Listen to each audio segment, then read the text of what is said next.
Looking to add a spoiler image to your Discord chat on mobile? In this step-by-step guide, I'll show you just how easy it is. Spoiler images are great for hiding spoilers in chat, so stay tuned until the end and follow these simple steps to get started. First, open your Files app.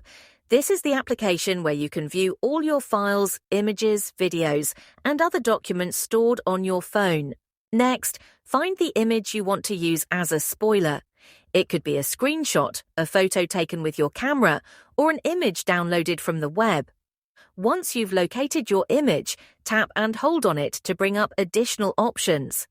Then tap on the three dots, menu icon, to access more settings and choose Rename.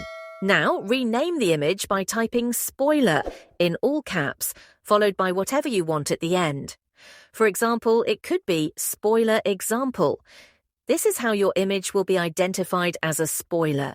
Next, head over to Discord and upload the renamed image to the server. You'll see that it is now marked as a spoiler. When someone taps on it, the image will be revealed. And that's it. If you have any questions about this process, feel free to leave them in the comments section below.